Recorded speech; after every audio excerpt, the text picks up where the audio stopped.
Yo guys, Brian Hectic here, coming at you with another video. It's been 3 in the past 4 days, which is pretty cool. Or 2 videos in the past 4 days, I should say.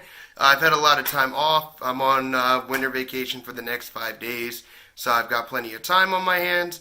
I'm videotaping on my new Google Pixel 3 phone. I got rid of my Samsung Galaxy, so I'm kind of getting used to it still. But I've got a really cool video today. I've got a video again regarding the Mustang. I have a blow-off valve adapter that I'm going to be throwing on the Mustang, so I'm pretty stoked about that. So let's take a look at it. So I picked this up off Amazon. It's from Torque Solutions. My coworker gave me like a $50 Amazon gift card, so I went and picked up one of these. I was ideally looking for the C&L blow-off valve adapter, but they didn't have it on Amazon. They only had this one and the Boomba. Did not like how the Boomba sounded based on the video reviews. The torque solution from the Fusion Ecoboost, which is basically the same motor, sounded pretty good, so I picked this guy up. It's basically made out of blacked out steel, or aluminum I should say. It's got some O-rings, and then it's got some extended hex screws, so you can get in there.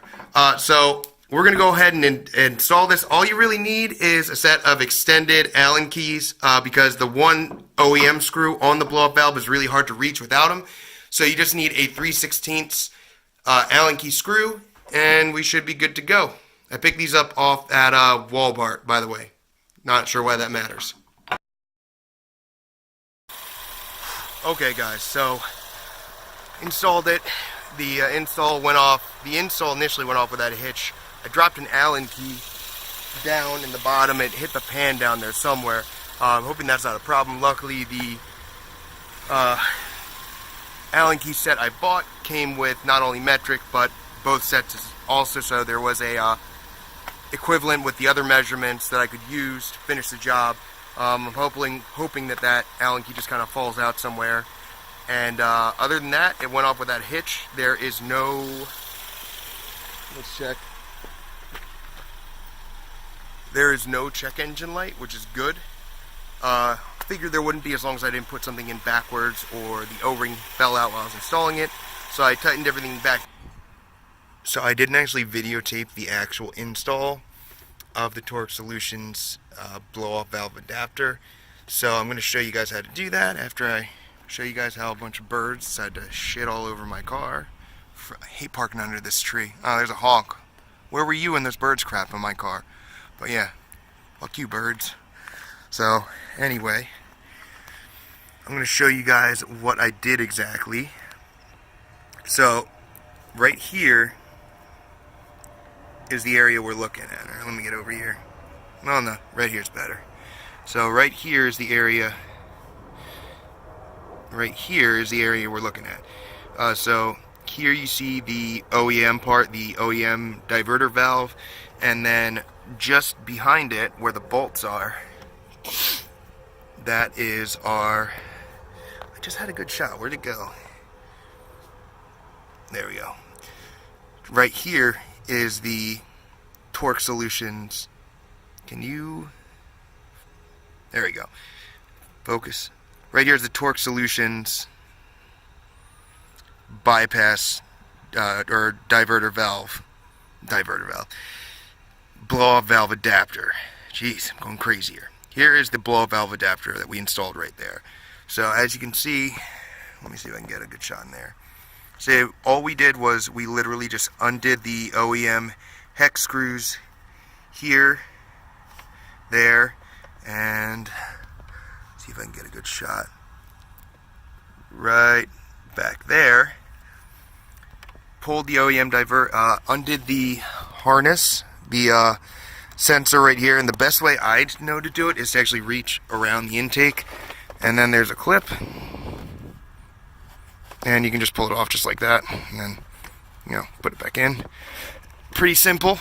And then you take it off, put the blow-off valve adapter up against the OEM diverter valve. The OEM diverter valve was originally flush against the charge pipe, but now it's the OEM diverter valve, and then the blow-off valve adapter, and then the charge pipe. So it's just a spacer.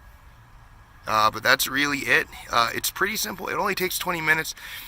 The trickiest part to installing this is just making sure you have the right tools and a decent amount of time, and making sure you don't have butterfingers like me and drop the first Allen key. Other than that, it's a pretty quick install. But yeah, that's basically it. So now we'll turn her on, and I'll do it before and after. I'll show you how the engine sounded before the Torque Solutions blow-off valve adapter was installed and after it was installed.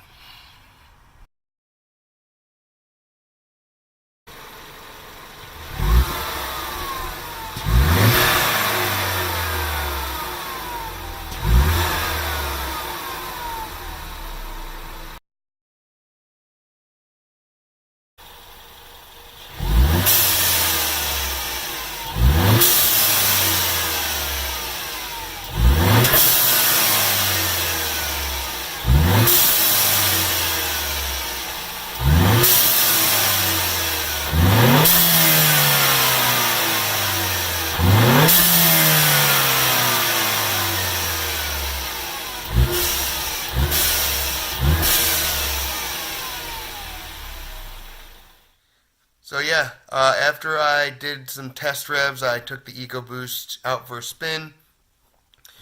Blow-off valve adapter sounded sick. It had no issues. Did a couple wide open throttle pulls, pulled fine, everything was normal.